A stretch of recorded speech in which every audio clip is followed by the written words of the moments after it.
Shirkan wada-tashiga beesha Xawaadle oo maanta ka dhacay deegaanka Ceelgaal oo dhaca waqooyiga Beledweyne waxaa ka qayb galay odayaal, nabadoono, aqoon-yahano, dhalinyaro, haween, culimo u diin iyo hogaamiyaha golaha kacdoonka Hiiraan Generaal Abuukar Xaaji Warsame Xuud iyo xubno sare oo golaha kacdoonka Hiiraan ka mid ah.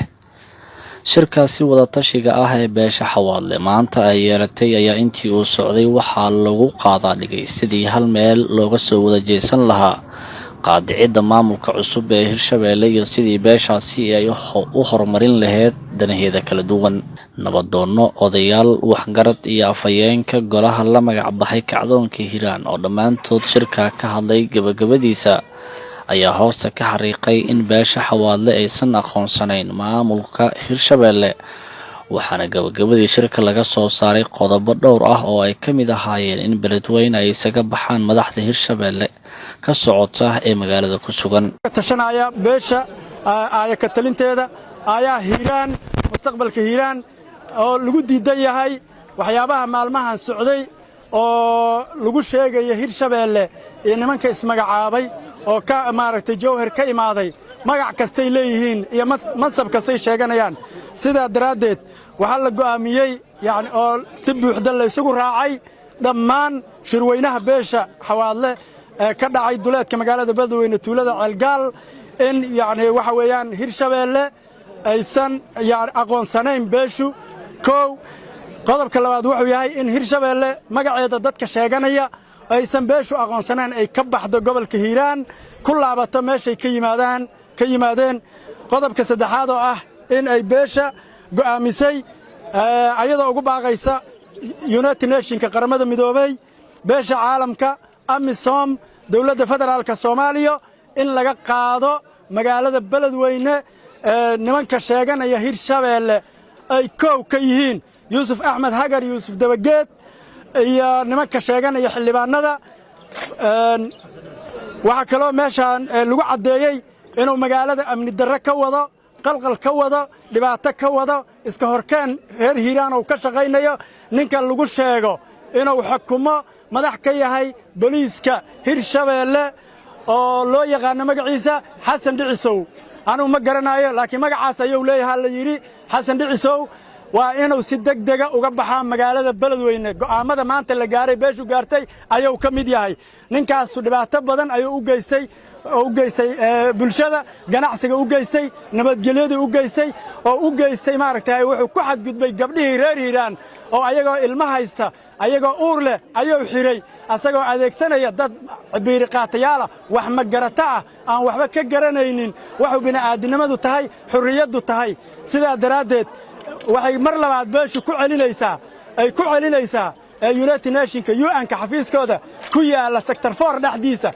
AMISOM saldhigga sector 4 ee gobolka Hiiraan gaar ahaan Djibouti iyo ciidamada Itoobiya waxay ka codsanaysaa ay si xushmad leh uga codsanaysaa in laga qaado magaalada Beledweyne haddii la doonayo inay nabad noqoto inay nabadgelyo lagu joogo Yuusuf Dabageed iyo Xasan Dhicisow in laga qaado magaalada Beledweyne ay ka baxaan iyo ragga daba socda ayaga waa og yihiin waxa ka socda oo raafka iyo maaragtay xaraaska oo lagu xasuuqayo saraakiisha gobolka Hiiraan ciidamada ammaanka ee gobolka Hiiraan kala duwan madaxda ka ahayd in la bedelayo ayadoo loo bedelayo waxay isku beel yihiin golaha kacdoonka waxay isku beel yihiin Generaal Xuud sida daraadeed maanta kadib waxa la go'aamiyay beesha inaan gacmaha laga laaban doonin mardaba la fiirsan doonin qaska iyo qalaanqalka iyo dhibka ay ka wadaan magaalada Beledweyne waxay si sharaf leh beeshu u codsanaysaa in laga qaado nimanka aan kor magacyadooda ku soo sheegay oo koow ka yahay Yuusuf Axmed Hagar Yuusuf Dabageed Xasan Dhicisow iyo nimanka la socda in laga qaado magaalada Beledweyne haddii la doonayo inay nabad ahaato waana mahadsantiin aniga waxaan rabaa saddex qodob inaan ka hadlo qodobka koobaad waxaan rabaa inaan la hadlo madaxweyne ku-xigeenkii hore ee Hirshabeelle Cali Guudlaawe qodobka labaadna waxaan rabaa inaan la hadlo madaxweynayaasha maamul goboleedyada kuwa xorta ah ku diri maayo ku jeebkiis ku jiro rag badan oo maamul goboleed sheegana laakiin rag jeebkood ku jira ragga maamul goboleedyada xorta madaxdooda la hadlaya waxaan mar labaad la hadlayaa labada gobol ee hiiraan iyo shabeellada ee shacabka jooga waxaan ku hormarayaa madaxweyne ku-xigeenkii hore hirshabeelle cali guudlaawow suud la soo xirto laguma noqdo madaxweyne ee inaad shacab haysataa madaxweyne lagu noqdaa inaad bulsho xukunto aad leedahaa madaxweyne lagu noqdaa suurtagal maahan inaad suud soo xirato ee shirarka uga qayb gasho adigoon hal qof haysan labada gobol ba amaan ka haysa waxaan u sheegaynaa cali guudlaawe haddii nin soomaaliyadaa tahay inaad madaxweyne noqoto haddaad rabto bulshada labada gobol inay ku onkolaadaan ka horaysa inaadan suudka xidhanoo dadka intuu isku keento dib u heshiisiinu samayso doorasho soo gasho hadduu dadku ku rabo madaxweyne waad noqon hadduu ku diidan waa iska tegaysaa sax maaha inaad suud soo gashato kursigu isku soo taagto aad tidhaahdo aduga qayb gasho shirarka caalamiga ee madaxdu ku hadlaysa inaad uga gaasho suud keligiisa oon dad lahayn adigay ceeb kugu tahay waxaan kaa codsanaynaa wixii ceeb kuga in adugu aad ka fikirto waxa soo haray oon la hadli rabaa madaxda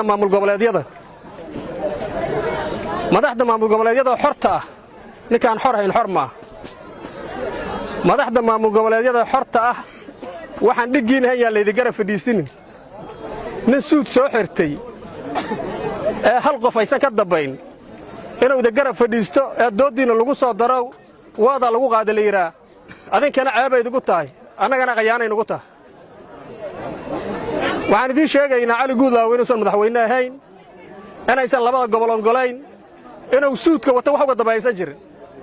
taasna waxaan u sheegaynaa shirarka uu ka qayb galaa madaxda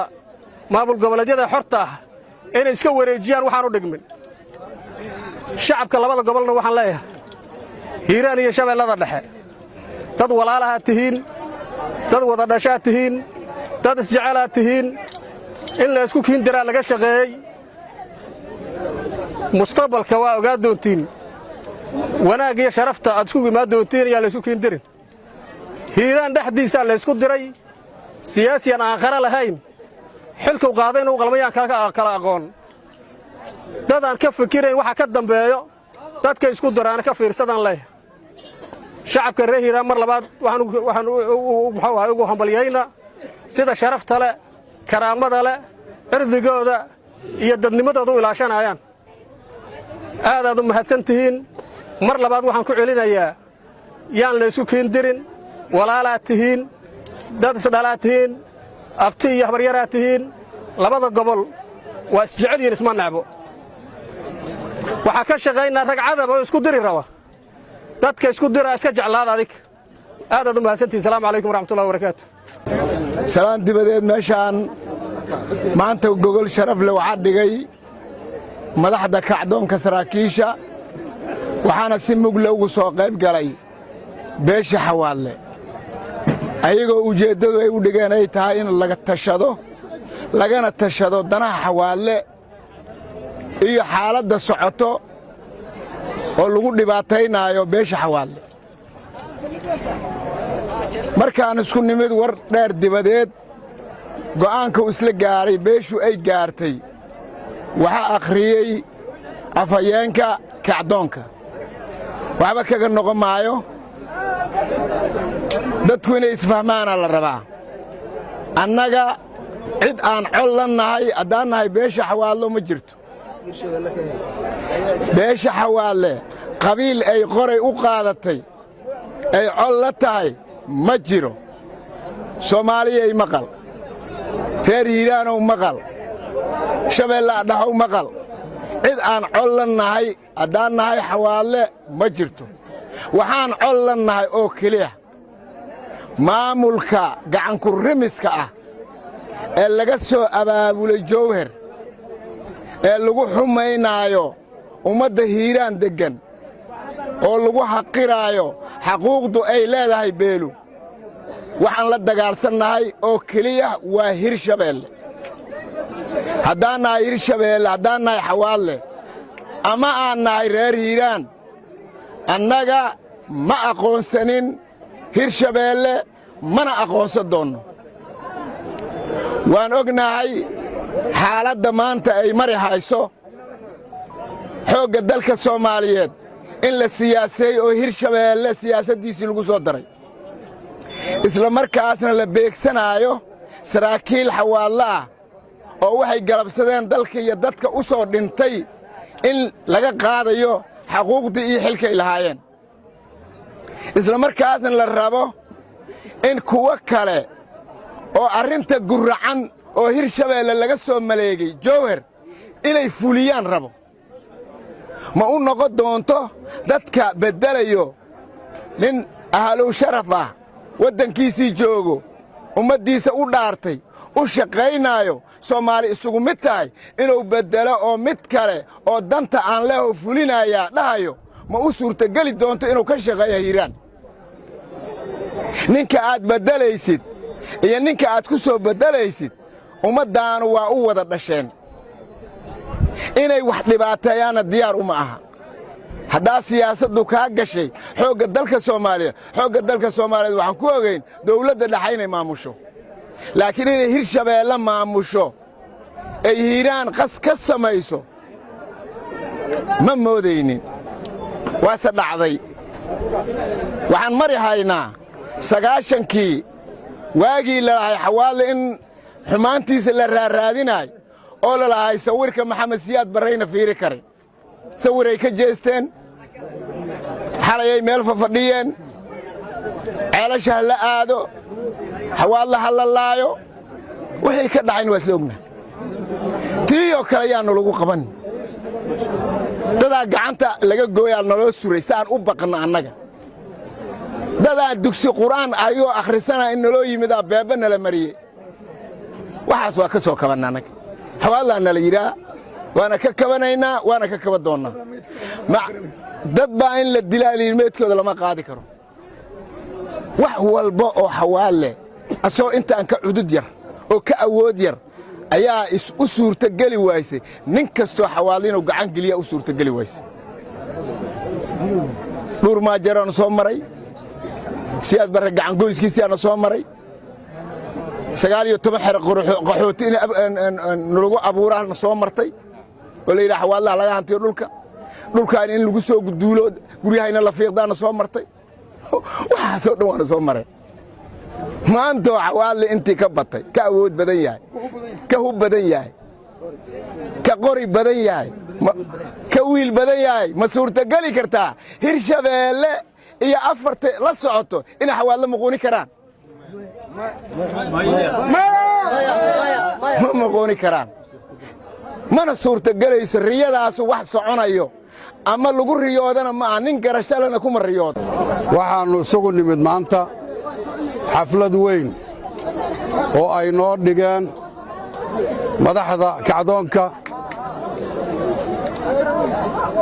madaxda kacdoonka gobolka hiiraan saraakiisha hor kacaysa xafladay noo dhigeen ayaannu isugu nimid alxamdulilaah shir weyn oo ay ku yeesheen beesha xawaadle ayaannu isugu nimid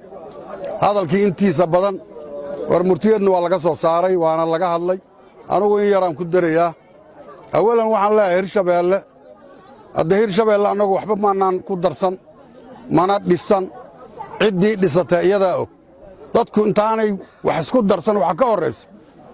inay dawlad dhisaan waxa ka horraysa in horta wax laysku darsado oo heshiis lagu yahay waxaan heshiis isku nahay meesha kama soo bixin niman iska naq raacay waxay la yimideen waxaan leenahay ninkii gobolka u dhashana asagoo shiciba ha joogo ninkii gobolka u dhasho madaxaan ahay leh asagoo shiciba ha nala joogo kii aan u dhalanna gobolka u dhasho ha aado nin walba gobolkiisuu aadaya hirshabeelle intaasaan leeyahay annagu hirshabeelle ma rabno waa diidnay waxaanan ka hadlay anugu bannaanbixii ugu horreeyey iyadoon la dhisin haddana mowqifkaygii waxba iskama beddelin kii baan taagna dawladda federaalka waxaan leeyahay nin baa wuxuu yidhi geelay igu tuntay hal ii rooni kuma jirin annagu hirshabeellaannu isaynee dawlad federaal ismaynaan nahay dawladda federaalka mucaarad shacabkani kuma ahee ayadoo aysan mucaarad ka dhigin waxaannu aragnay inay shacabkii baabbi'inayso ay hirshabeelle ciidankii federaalkii u adeegsanayso waxaannu ognahay in soomaaliya waa federaal ciidanka federaalka gobol walba ciidankii gobolkaas u dhashaa jooga waxaa xukuma saraakiisha gobolkaa u dhalatay ciidan laysku dhafay oo ama saraakiishoodii laysku dhafay ama askartii debley iyo alifley laysku dhafayna ma jiro gobolka hiiraan waxaa ka soo uray khaasatan xawaadle oo sargaalkii xawaadlaha looga beddelayo niman 5 askari ku lahayn loo keenayo taas dawladdan ka rabaa kow qodobka labaad caabudwaaq gedo iyo garbahashii caabudwaaq iyo gedo dawladda federaalka axmed madoobey ka ilaalisaa waa maamul goboleed waxa annaga haramcas intanna loogu keeno ama dawladda federaalka ciidankeedii ay noo laynayana miyaanaan annagu ciidan shacabkii dawladda ka mid ahayn taas oo saraakiisheenna loo beddelaa taas waxaan ka rabnaa iyadana dawladda federaalka mar labaad waxaan uga digaa 4.5 ayaa wax lagu qaybsaday 4.5 ayaa wax lagu qaybsaday waxaannu uga digaynaa dawladda federaalka gobollada ummadda ku nool oo shacabka ku nool hadday naga takoorto annaguna waxaan noqonaynaa mucaarad waana iska dhicinaynaa barkeed sidaan dawlad ma haynee sidaan ula dagaalami lahaynaan ula dagaalamaynaa wax alla waxay keenaanna waa takooraynaa kow waxaa kaloo soo haray askartan dadka laynaysa anoo ku hadlaya afka odayaasha dhaqanka beesha xawaadle kii wax dila annagaa ka bixinna kii wax dhaawacana annagaa ka bixinna hal nin oo qof dila ama dhaawaca diyo kama bixin doonno qoriga uu haysto hadduu la fakadana shilin kama bixin doonno kiid amray oo soo dilyirina asagana waa ognahay dadka ka hadlayo sida masalan ammaanduulaha wuxuu nagu sheegay annagu waa ognahay soomaali waxay tiraa libaax nin genay iyo nin galladayba waa ogyahay ninkii yidhi waa shacab xuud waa shabaab xawaadle waa shabaab ay ka dhigan tahay waxaanan ognahay inuu ka mid yahay kuwii xaqsoor isku sheegay xaaraansoor marka waa la xisaabtami doonnaa qof kasta oo wax qalada nagu sameeya hadduu madax yahay iyo hadduu majo yahayba waana ka digtoonnahay wax kastoo la maleegayo xawaadlana waa mid xawaadle ha noolaado ha israaco ha guulaysto hirshabeelle ha dhacdo soomaaliya ha noolaato idinkuna noolaada asalaamu calaykum wixii beesha xawaadle udana hiiraanoo dhanay udan yihiin waxaan ku baaqayaa in waxa dhibaatada keeni kara oo dagaalka keeni kara oo barankaca keeni kara oo xabsiga keeni kara oo dhibaato bini'aadam keeni kara inay ka fogaadaan dadka horay loo soo sheegay waxaa kow ka ah yuusuf hagar dabageed waxaa ku xiga nimanka lagu xijiyo qoraalka lagu sheego midaa ka daawanaysaan waxaan leennahay sidii maaha waxbay sidataa golaha kacdoonka gobolka hiiraan waxaan rabaa rag hore baa ka hadlay halkan raggii horeo ka hadlay waxay ka hadli maa laakiin hadal yaraan rabaa inaan halkan ka soo jeediyo hadalkaasi wuxuu yahay beryahan waxaa badatay golaha kacdoonka gobolka hiiraan waaye dadkaanu beeshuna waa xawaadle waxaanan rabnaa inta xaquuqdooda la raadinaa oo gobolka hiiraanna hadalkaanoo kale inay maqlaan beryahan waxaa dhacay oon ka digaynaa dad xaqii hiiraan u doodaa oo u dagaalaa oo u hadlaa oo sheega oo xaquuqdii raadina xawaadle keliya xaquuqdiisii maa midda la raadina waxaan arkaynaa beryahan markii miidiyasaan looga hadlo in la yidhaaho kaalaya ilminta la soo wadwado kaalaya idinkuna ka hadla taas waa uga degaya ilmahaas ha diidaanaan leenna midda kale waxaa la yidhi soomaalida dawli qarara ceel waa ku geliyaa laakiin kaama bixiyo xumaantan waxaan la hadlaa horta farmaajo maxamed cabdulaahi farmaajo aan la hadlayaa madaxweynihii hore oo hadda weli meesha sii jooga dawli qarara ceel waa ku geliyaa kaama sabiciyo hiiraan waxaad ula tashatay niman habiidna ku bari karin anuu hebel waa idhiima laakiin adaa gara doona ninkaasaad ula tashatay dad xaqoodii raadinahoo ninkaas kaa tuhmaahoo badanoo soomaaliya mucaaradana waa jiraan gobollo badanoo kugu mucaaradaana waa jiraan madaxweynihii horow horta xilka samar inaad arkayn ka samar hirshabeelle adigaa dabada ka taagnaa dadkay soo direenna waa aragtaa waxaan soo jeedinaynaa aniga weligay hirshabeelle mana rabin mana oggolayn mana diiddanayn ma diiddanayno inaan wax ku heshiinno wax isla yeelanno waa rabay annagoo saanu hadlaynay ka tageen wax kasta ay hadda soo qaadeen ma oggolaanayno ma rabno hadda kadibna xataa waxba la qaybsan mayno waxaan rabaa inaan dhawaq dheer gaarsiiyo UN-ka qaramada midoobe soomaalida xataa deriska amisom waxaan ogeysiinaynaa wax alla wixii amni darra gobolkaas ka yimaada maamulkaasanan aqoonsanayn oo hirshabeelle ka mas'uula ciddii soomaali amnigeeda la soo raaciyey hadda ka jawaab waxaad maqlayseen odayaasha in loo dhaaranoo lale haddaa soo qaqba kara istaafkaygaa ku filan annaga waaye hadda waxaan joognaa duleedka beledweyne cawadana magaaladan gelaynaa dayuusna noqon mayno oo waxaan noqonaynaa dad gurigooda iyo carruurtooda ku hor dhinta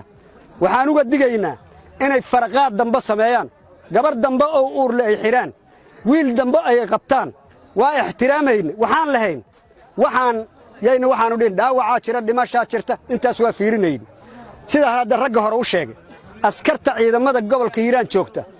ninkay dilaan diyadooda odayaasha nabadoonnadaa bixiya ninkay dhaawacaanna nabadoonnadaa bixiya qoragay la goostaanna waxa bixiya annagaa naloo qabtaa oo bixinna qoray dambe bixin mayno bal dhegaysta askarta beesha ka soo jeedoon qoryahooda bixi jirin hal xabba bixin mayno hadday caawa la soo wada goostaan kulligood hal xabba bixin mayno